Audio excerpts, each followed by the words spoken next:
a troublemaker, girl.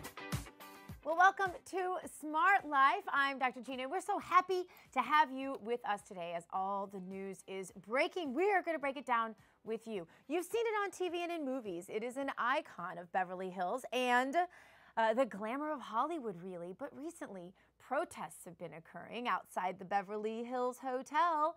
Jay Leno has been a speaker at these protests. Ellen DeGeneres tweeted that she would not be visiting the hotel anymore, and Kim Kardashian's bridal shower that was to be held there has been canceled. Protesters are urging people to cancel any events they are holding there, and it's working. Tom Schmitz is our man in Hollywood, and he lives right down the street from the Beverly Hills Hotel. We also have in studio with us Michelle Moons, and we're happy to have both of them. Welcome to the show, Thomas. How are you today? I'm good, Dr. Gina. How are you? Did you have a good Mother's Day? I'm doing really, really well. We're going to go to Michelle in our next segment, but I want to talk to you right now, Thomas. Tell us about this owner of the Beverly Hills Hotel. Okay, well, it's the Sultan of Brunei, and here's the thing, Doc G. It's not new information, and just last week before this came out, he was not only acknowledged, he was celebrated as this rare, international, exotic man of mystery. People thought it was cool. And, you know, a little bit of the history with the whole situation with him, he originally tried to make that into his palace.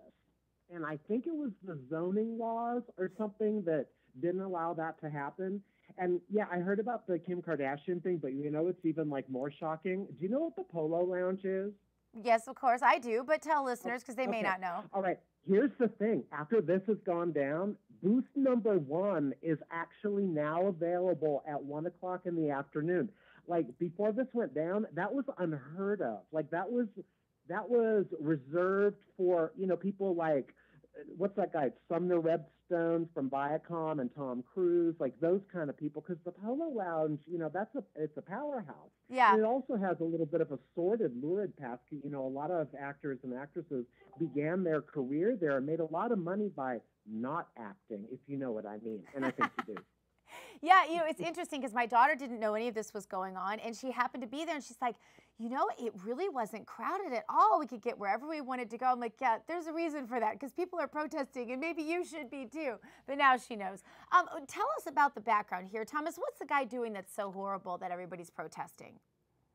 Okay, well, he's the Sultan of Brunei, and I guess that's like some sort of king or something. And you know, they don't do things the way we do here in our constitutional republic, or should I say, the way we are supposed to be doing things in our constitutional republic. But he's instituted these really gross Sharia law, you know, stoning women if 3 men say that she's, you know, committed adultery, you know, okay, off with her head, and the same for gays, and just all this really gross stuff, you know, in his country. And now, all of a sudden, these same people who celebrated him as their really cool friend, you know, except for Mavis. Mavis is cool. Mavis is a good egg. You know, I don't agree with her on everything, but Mavis Leno has done great things for the country and the world.